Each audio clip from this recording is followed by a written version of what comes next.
এখন এমন দেশে যদি মুসলমান থাকে 40 কোটি বা 40% যদি মুসলমানের ভোট থাকে, আপনি সেই দেশে যদি মনে করেন যে ভোট দেওয়া শিরক, ভোট দেওয়া হারাম, ভোট দেওয়া যাবে না, এই বলে যদি ভোটকে বয়কট করে দেন, 60% অমুসলিম তারা ভোট দিয়ে প্রতিষ্ঠিত সরকার যিনি আছে, যে ক্ষমতা আছে, বারবার তাকে রাজত্ব রেখে দিবে কিয়ামত পর্যন্ত, তাকে সম্ভব না। কিন্তু এই দেশে 40% মুসলমান যদি একজোট হয়ে ভোট দেয়, তাকে শোনা সম্ভব কি সম্ভব নয়? কথা বুঝলেন না মনে হয়? কথা বুঝতে পারছেন? 40% যদি আমরা একজোট হয়ে যিনি বিরোধী দলে আছেন তাকে যদি আমরা ভোট দিই, এই ভোট দেওয়াটা নাজায়েজ না হারাম? বলেন না শিরক? কোনটা হবে? আরে এই দেশে ভোট দেওয়াটা আপনার জন্য আমাদের ভারতের জামিয়া সালাফিয়া বানারস, এমনকি শেখ সালেহ আল উসাইমিন, শেখ বিন বাস, শেখ আব্দুর রাজ্জাক বিন আফিফি, শেখ সালেহ আল মুনাজ্জিদ সবাই বলেছে এমন যদি পরিস্থিতি হয় এই জায়গাতে ভোট দেওয়াটা জায়েজ, বরং অনেক ক্ষেত্রে ভোট দেওয়া আপনার জন্য বাধ্যতামূলক হয়ে যাবে। আপনি যদি ভোট না দেন, এই দেশে যদি কাফের সরকার বারবার থাকে, মুসলিমদের নির্যাতন হবে, এই সহকারী আপনি হয়ে যাচ্ছেন। ভোট দেওয়া আর ডেমোক্রেসি গণতন্ত্র দুটো দুই জিনিস। ডেমোক্রেসি গণতন্ত্র আলাদা, সেকুলারিজম আলাদা, লিবারিজম আলাদা, ফ্যামিনিজম আলাদা, আর ভোট দেওয়া সম্পূর্ণ আলাদা। দুটোকে এক করে দেখলে হবে না, দুটো দুই রকমের রুলস। ভোট দেওয়ার সঙ্গে গণতন্ত্র সারানা কোনো সম্পর্ক নেই। বুঝতে পারলেন না মনে হয়? নতুন মনে হলো? দেখেন, ভোট দেওয়া কখনো ওয়াজিবের দরজায় যায়, ভোট দেওয়া কখনো শিরকের দরজায় যায়, ভোট দেওয়া কখনো জায়েজ হয়, ভোট দেওয়া কখনো হারাম হয়। আপনাকে বললাম গুরুত্বপূর্ণ জায়গা, এই জায়গায় ভোট দিয়ে ওই রাষ্ট্রে মুসলমানকে টিকে থাকতে হয়। যদি না হয় বারবার ক্ষমতায় আসবে। আসবে কি আসবে না? আচ্ছা, কোন দেশে শিরিক হবে এটাও জেনে নেন। ধরেন সৌদি আরব, গোটা বিশ্বে যতগুলো মুসলিম কান্ট্রি আছে তার মধ্যে মোটামুটি তারা কোরআন সুন্নাহকে সিংহভাগ মানার চেষ্টা করে। যদিও বর্তমান ফাঁস থেকে অনেক কাজ হয়, এটা আমরা আহলে হাদিসরা অস্বীকার করি না। প্রকাশ্যে মুসলিম রাষ্ট্রের বিরুদ্ধে আমরা ডাইরেক্ট সমালোচনা করে অমুসলিমদের হাসির পাত্র আমরা সেই দেশকে, তৌহিদের দেশকে আমরা বানাতেও চাই না। এখন সৌদি আরবে মোটামুটি কোরআন মাজিদ হাদিস দিয়ে শরিয়া আইন চলছে না?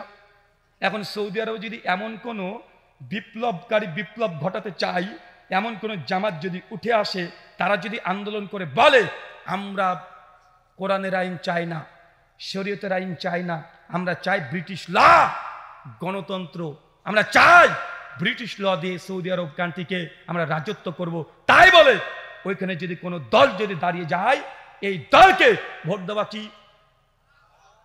এই শিখলেন? তৌহিদে শিখেছেন এটা হারাম? জি না, এটা শিরক। এটা কি? কারণ একদিকে কোরআনের আয়াত, একদিকে কোরআনের শরীয়ত, ইসলামী হুকুম, আর একদিকে ব্রিটিশ ল, একদিকে আল্লাহর রচিত আইন, আর একদিকে মানব রচিত আইন। মানব রচিত আইনে যদি আপনি ভোট দেন, তাহলে সেই সময় কি হবে? কথা বলেন। সেই সময় শিরক। কিন্তু এমন পরিস্থিতি যখন দারুল আমানে আছেন, হুকুমের পরিবর্তন হবে। দারুল হারবে থাকলে হুকুমের পরিবর্তন হবে, দারুল দাওয়াতে থাকলে হুকুমের পরিবর্তন হবে। প্রত্যেক আহলে হাদিসকে, যারা আম জনতা আছে তাদেরকে অনুরোধ, শেখ আল্লামা নাসরুদ্দিন আলবানী রাহিমাহুল্লাহর ফিতনাতুত তাকফির এই বইটা প্রথম থেকে শেষ পর্যন্ত আপনার 10 বার পড়তে হবে রাষ্ট্র নিয়ে কথা বলতে হলে। আপনি এখনো বুঝছেননি, এখন উপরে উপরে চলছেন, শুধু বাংলাদেশের প্রেক্ষাপটকে ভাবছেন। শুধু বাংলাদেশ নয়, ইসলাম হচ্ছে কম। বাংলাদেশের মুসলমান আমার ভাই, কাশ্মীর থেকে যিনি এসেছেন ওনাও ভাই, সৌদি আরবে যিনি আছেন তিনি আমার ভাই। একজনকে যদি আঘাত করা হয়, পুরো বিশ্বের মুসলিম তারা আঘাত পাবে। এটা হচ্ছে মুসলমানদের ইমানি জাজবা। কিন্তু আমরা অনেক ক্ষেত্রে এটা ভুলে যাই। আল্লাহ সুবহানাহু ওয়া তাআলা এই ভুল ধারণা আপনাদের হৃদয় থেকে একদম 7 আসমান ভেদ করে চলে যায়, তুমি সেই ব্যবস্থা করে দাও। বলে আমিন। কথা আমার বুঝতে পারলেন? কোন অভিযোগ আছে?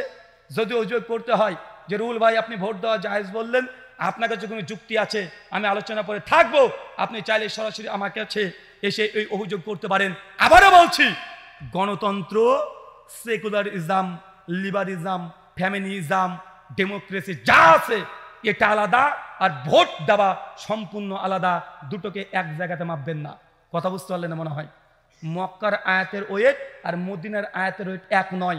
মক্কায় নবীজির চিন্তা চেতনা যা ছিল আর মদিনার চিন্তা চেতনা এক নয়। মাক্কি জীবনে নবীজি যেইভাবে উম্মতকে নিয়ে চিন্তা করেছে আর মদিনাতে গিয়ে কেমন চিন্তা করেছে একটু আপনাকে আগে পড়ে বুঝতে হবে।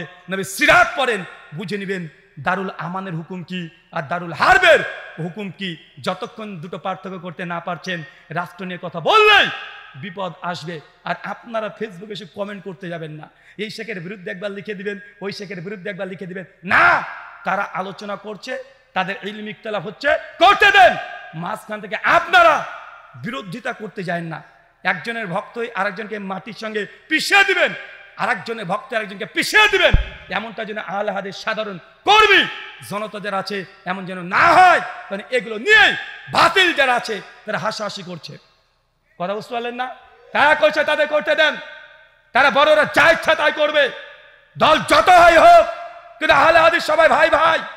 যদি 10 খান সংগঠন হয়ে যায়, 20 খান সংগঠন হয়ে যায়, 20 খান সংগঠন যদি কোরআনের কথা বলে, আহলের আকীদা মানহাজে ঠিক থাকে, সবগুলো আমাদের ভাই 20 খান সংগঠন হোক, এটা আহলে হাদিসদের কাজ আরো দ্রুত গতিতে হবে।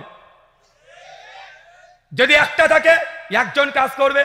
আরে মার্কেটে যদি 20 খানা দোকান থাকে, ওর মধ্যে যদি আপনি পুঁটি মাছ নিয়ে চলে যান, 10 দিনকার বাসি পুঁটি মাছ যদি মার্কেটে চলে যান, মাছের বাজারে চলে যান, ভাই বিক্রি আপনার হবে কি হবে না?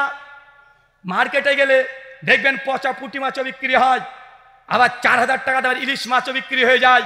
কিন্তু আপনি যদি মনে করেন যে 4000 টাকা কেজি ইলিশ মাছ বাঘার রাস্তা ধারে বিক্রি করবো, সারাদিন চলে যাবে, কাস্টমার পাবেন না।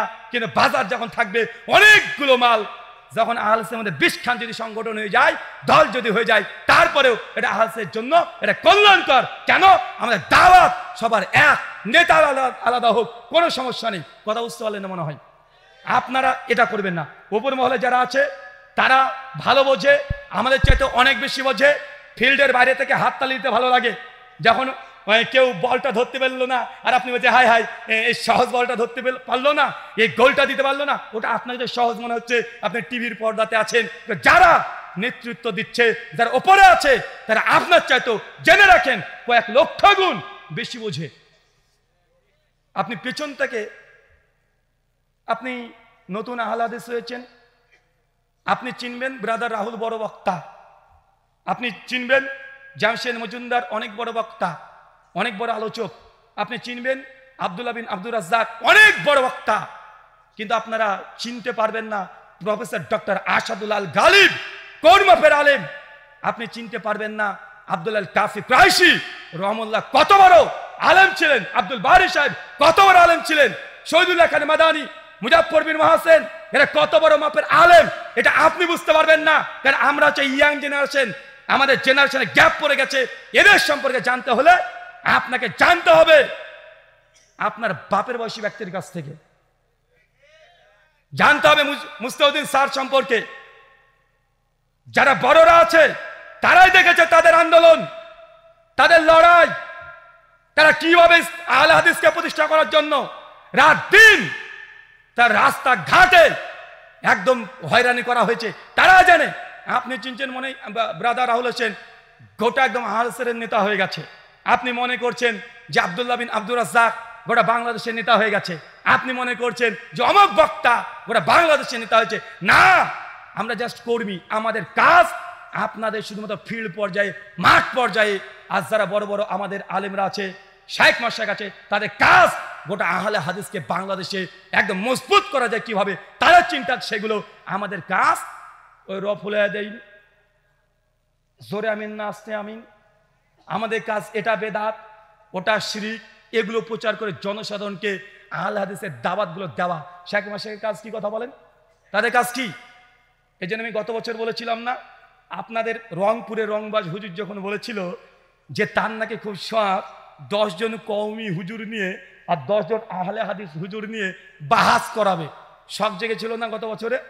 আমি ভেবেছিলাম, আপনাকে বলে গেছিলাম, এই স্টেজ থেকে বলে গেছিলাম, শুধু মানে জায়গাটা পরিবর্তন হয়েছে। আগে ছিল ওই ভেতরে, আজকে হচ্ছে একটু বাইরে, কিন্তু প্রতিষ্ঠান কিন্তু একটাই। আমিও বলে গেছিলাম ভাইজান এই শখ যখন করেছে শখ পূরণ হবে। গত বছর বলে গেছিলাম এত তাড়াতাড়ি যে শখ পূরণ হবে আমি বুঝতে পারিনি। গত বছর শখ পূরণ হয়েছে কি হয় নাই? তারাবি ওমর বিন 8 রাকাত না 20 রাকাত, এটা নিয়ে বিতর্ক দেখেছেন না? দেখেছেন তো? মুজাফফর বিন মুহসিন হাফেজুল্লাহ বলে গেলেন না, আহলে হাদিসের যদি একটা জেনারেল শিক্ষিত সাধারণ কর্মীও থাকে, তারপরেও এই বাংলার বুকে না গোটা বিশ্ব জগতে কোরআন এবং হাদিসের দাওয়াত দিয়ে বাতিলদেরকে দলিল দিয়ে দাফন করে ছেড়ে দিতে পারে। ভাই আমি আগে বলেছি আমি আলেম না, আর যদি আমাকে কেউ যদি আলেম না বলে এটার আমাকে চ্যান্টিভেনাম জবাব আছে, আর যে জবাব দেব ওই জবাব ও হজম করতে পারবে না, ও বিষ্ঠে মরে যাবে। একটু দিয়েই দিই। বারবার বলে যে তুমি আলেম না। ভাই আলেমকে পৃথিবীতে দেখাও আমাকে। কে আলেম? ইনাতুল আব্বাসী, উনিকে আলেম বলবেন? কিছুদিন 2 বছর আগে আলাউদ্দিন জিহাদি পরিষ্কারভাবে বলে দিয়েছে ইনাতুল্লাহ আব্বাসী ও আলেম না, জাহেল। বলি না ভাইজান? আবার ইনাতুল্লাহ আব্বাসী আলাউদ্দিন জিহাদিকে জাহেল বলেছে। কিউট বয় রেজাল করিম আবরার আবার চ্যালেঞ্জ করেছে আলাউদ্দিন জিহাদিকে, এক পারা যদি ফতোয়া স্বামীর নেরা আরবি টাকলা আরবি পড়ে দিতে পারে তাহলে নাকি বাহাসে জিতে দিবে। মানে আবরারের কথা অনুযায়ী এই দেখেন আলাউদ্দিন জিহাদি মূর্খ জাহেল। তো আলেম কে রে ভাই? তুমি যাকে আলেম বলছো, তোমাদের গ্রুপের ব্যক্তিকে তুমি বলছো আলেম। বাংলাদেশে বর্তমান বাইতুল মুকাররমের যিনি খতিব, নাম কি? মাওলানা আব্দুল মালিক।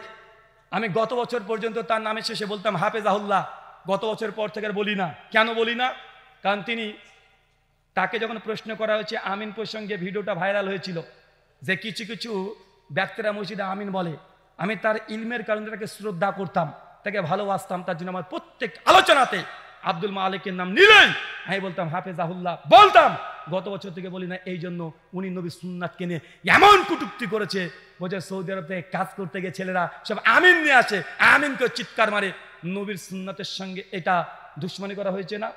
তো যে নবীর সঙ্গে দুশ্মনী করবে, নবীর সুন্নাতের সঙ্গে দুশ্মনী করবে, তার সঙ্গে আমাদের কোনো সম্পর্ক, ভালোবাসার সম্পর্ক থাকতে পারে না। কেন?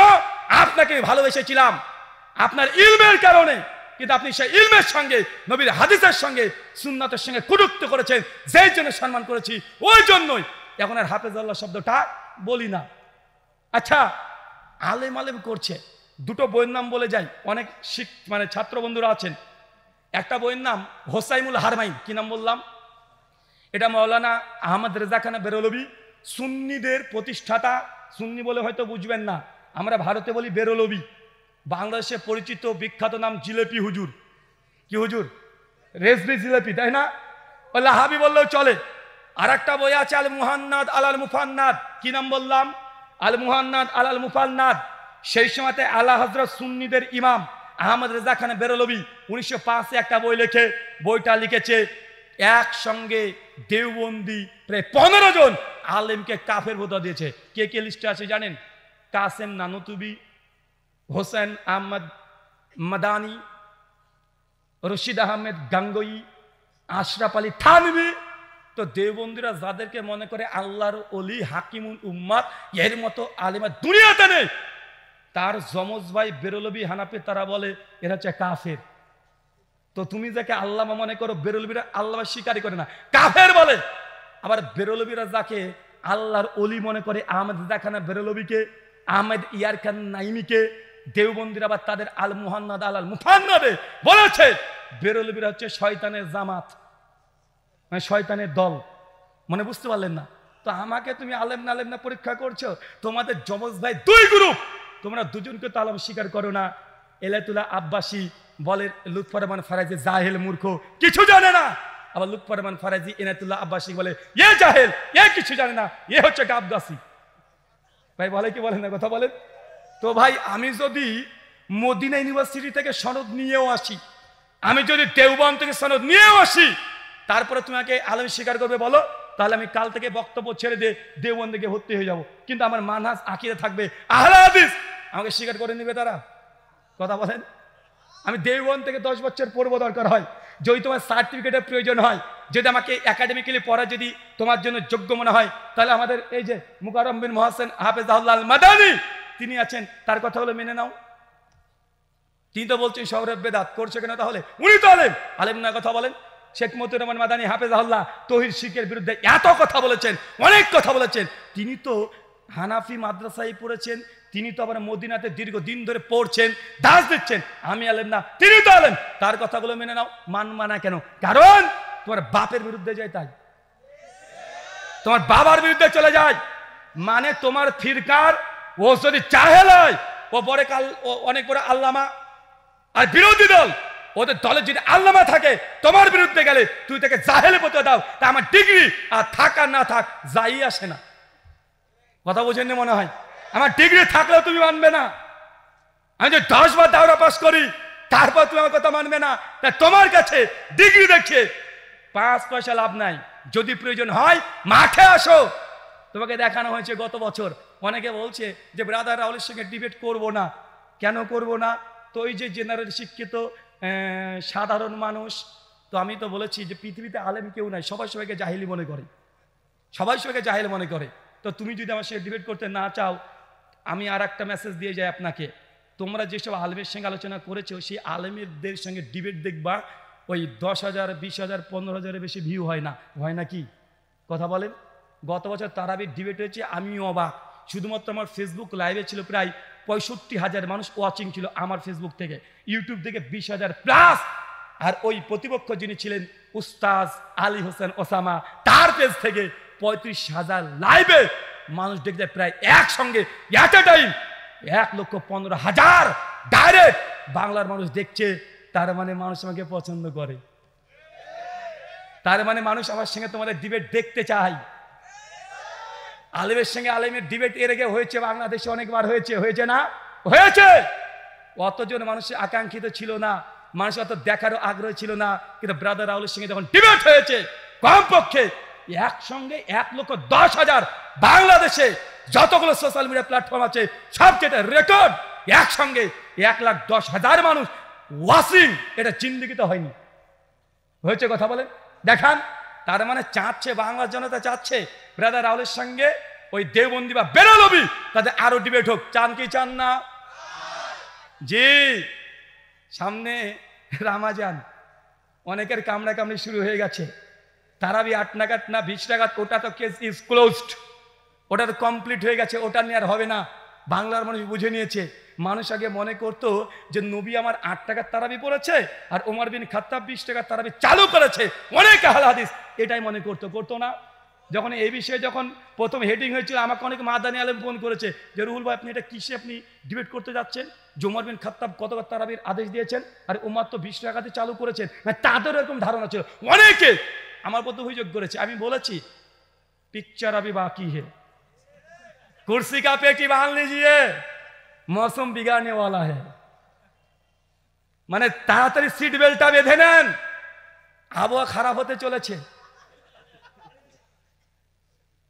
সবার ধারণা এটাই ছিল যে ওমর বিন খাত্তাব 20 টাকা চালু করেছে, নবী 8 টাকা পড়েছে। আমি দেখেছি ওমর বিন খাত্তাব 20 টাকা তারাবির কথা বলেনি, তিনি আদেশও করেনি। তার যুগে কে কে পড়েছে নাম নেই হাদিসে, কিন্তু ওমর বিন খাত্তাব যে মুয়াত্তা মালিকের হাদিসে 8 টাকা তারাবির আদেশ করেছে। গোল্ডেন চেন, এই গোল্ডেন চেনে মর্ম তো তারা বুঝবে না। বাদরের গলায় যদি সোনা বা মুক্তার যদি চেন লাগিয়ে দেন, ও তো ছিঁড়ে ফেলবে না। আর তার ছেঁড়া চেন নিয়েও খুশি হবে, কেননা 20 টাকা ওমর বিন খাত্তাব যে চালু করেছে, যে হাদিস মুসনাদ থেকে দিয়েছে, আমরা প্রমাণ করে দেখিয়ে দিয়েছি ওই হাদিস মুনকাতে, মানে সনদ বিচ্ছিন্ন, মানে ছেঁড়া চেন। কোথায় আমার সোনার চেন, কোথায় তোমার ছেঁড়া চেন? ছেঁড়া চেন নিয়ে খুশি, তুমি খুশি থাকো। তবে আর একটা বাকি আছে, রামাজান, ফিতরা টাকা না খাওয়ার। কোনটা সুন্নাত? দিবে চান? কার সঙ্গে চান? প্রতিপক্ষকে? হ্যাঁ, কিউট ভাই বাবা, ভোটে কিউট ভাইয়ের নাম এসেছে। কিউট ভাই তোমাকে চাচ্ছে রামাজানে, ফিতরা টাকা না খাবার। রেডি? রেডি তো আপনারা? আচ্ছা, উনি বলবেন যে না উনি জেনারেল আর ও হচ্ছে মিনারেল। ও হচ্ছে মিনারেল। কি কথা বলেন? মিনারেল আর আমরা চাই জেনারেল। তো ভাই জেনারেলের কাছে একবার তো এসেছিল না? ডিবেটার নাম দিতে হবে না, দাও আলোচনা, দাও পর্যালোচনা, দাও মিটিং, দাও বৈঠক, যা ইচ্ছা তাই নাম দিয়ে দাও। তাও কোনো সমস্যা নেই, যে লাউ সেই কদু, কথা বুঝলেন না? মানে পেস্টিজে বাঁধে, বলছে ডিবেট নামে যা যাবে না, কি নামে আসতে হবে? পর্যালোচনা। তাই আসো, যে পারে সব জায়গায় পারে, তাই না? যে পারে সে সব জায়গায় পারে। আহলে হাদিস জনতা চাচ্ছে এবছর রমজান মাসে ফিতরার আগেই, ফিতরার টাকা দেয়া সুন্নাত না খাবার দেয়া সুন্নাত, এই মাসালায় যত দেবন্দি বাংলাদেশে আছে, ইন্ডিয়াতে আছে, সুন্নি বেরলবি যা আছে, সবাই না ভাবতে পারে সবাইকে হয়তো চ্যালেঞ্জ করব, অত নিচে আমরা নামতে পারবো না। সুরের সঙ্গে লড়াই করার জন্য ওই নর্দমায় নেমে কাদা মাখতে রাজি নই। যারা মূল স্ট্রিম আছেন তারা আসেন, আর যদি মনে করেন যে না আমার ডিবেট করার জন্য ইজাজত লাগবে, এখানে মাদানী সাহেব আছে, তিনার সম্মতি নিয়েই এই বিতর্ক হবে। চান কি চান না? কথা বলেন। 1 cute boy, 2 play boy, 3 night boy. নামগুলো জানা আছে তো? কিউট বয় কে বলেন তো? সবাই তো জেনে নিয়েছেন।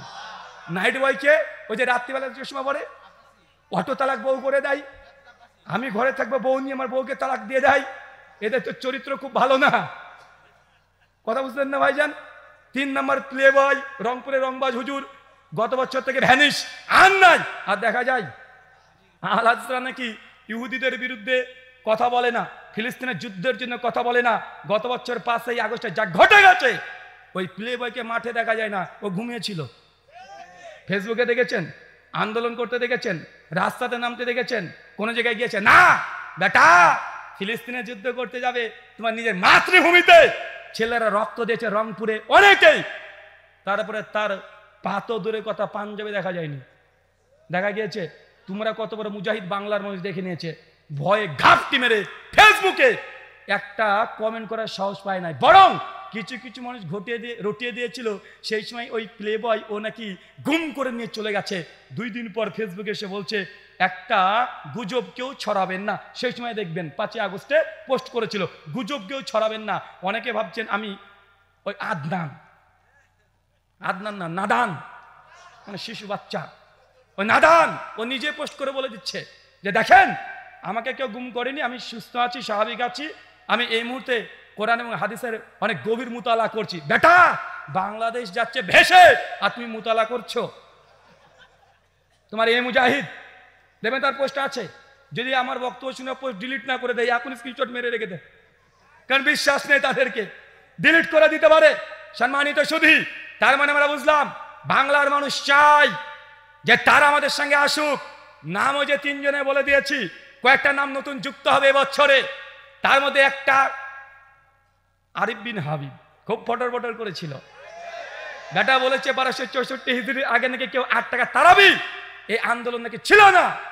আমি তোমাকে চ্যালেঞ্জ করে বলেছি, মায়ের যদি দুধ খেয়ে থাকো 1284 হিজরির আগে তারাবি, তাহাজ্জুদ, আলাদা নামাজ, একটা দলিল তোমার বাপের ঘর থেকে হলে দিয়ে যাবে। এটা 1264 হিজরির আগে, 84 হিজরির আগে কেউ দাবি করেনি, কেউ না।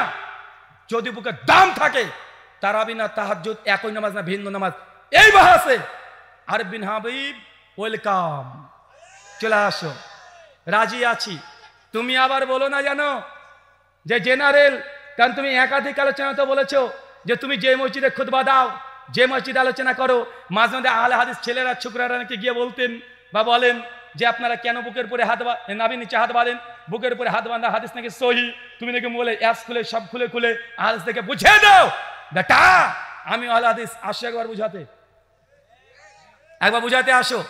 তারাবি তাহাজ্জুদ এক নামাজ না ভিন্ন নামাজ, রমজান মাস, কেননা আগে থেকে তারা সরগুলো পাকিয়ে দিয়েছে। আর আমি আগে বলেছি ভালো হতে চাই, কিন্তু এই হুজুররা আমাকে ভালো হতে দেয় না। আমি কত চেষ্টা করি ভালো হয়ে যাব, বারবার চেষ্টা করি যে আমার এই ভাইদের সঙ্গে ডিবেট বাহাস মোনাজারা করবো না, বারবার শুধু পেছনে খুচা দেয়। তো খুচা দিলে তো বাঁশঝাড় রেডি আছে না নাই? তুমি খোঁচাখুচি করবা, বাঁশঝাড় নেবা না, তোমাকে বাঁশঝাড় নিতে হবে। আর আমরা দেওয়ার জন্য সবসময় প্রস্তুতি নিয়ে থাকি।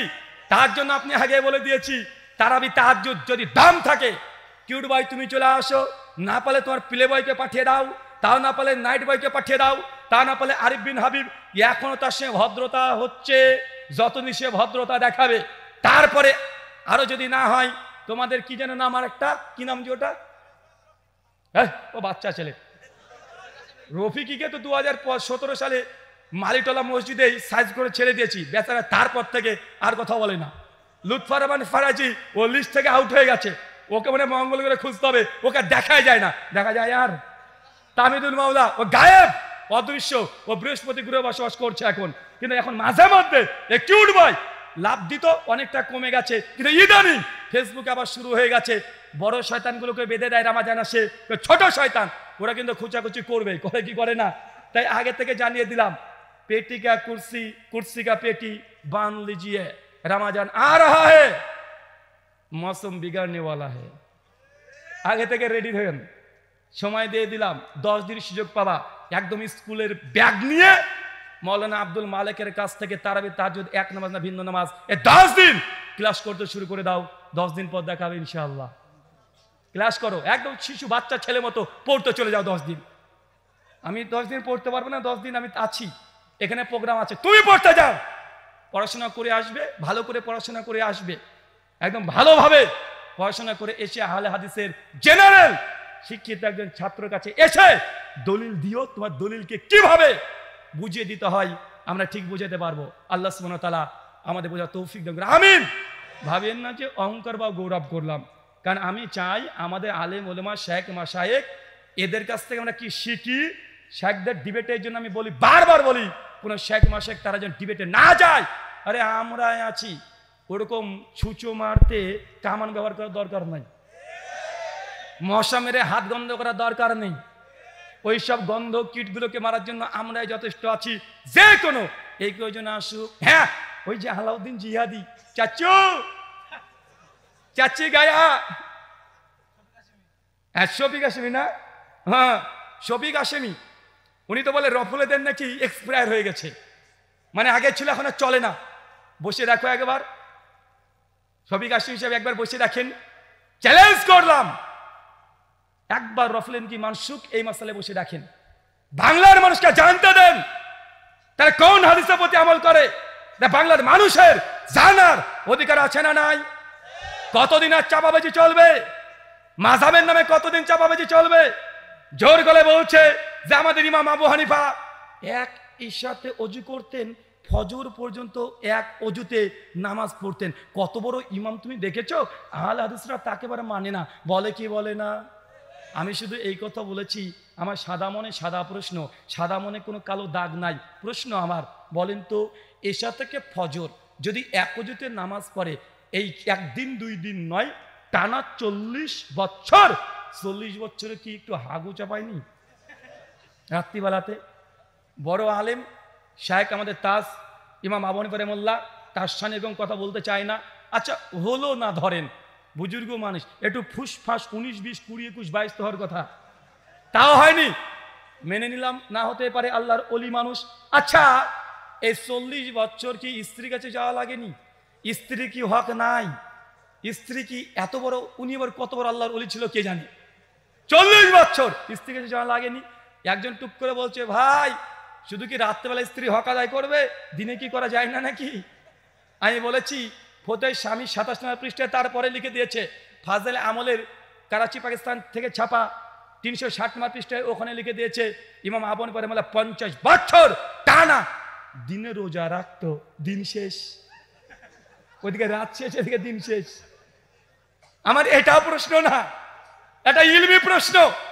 যারা শিক্ষক উস্তাদ ছাত্র আছেন, আচ্ছা বলেন তো তাহাজ্জুদ নামাজ কাকে বলে? ঘুম থেকে উঠে যে নামাজ পড়া হয়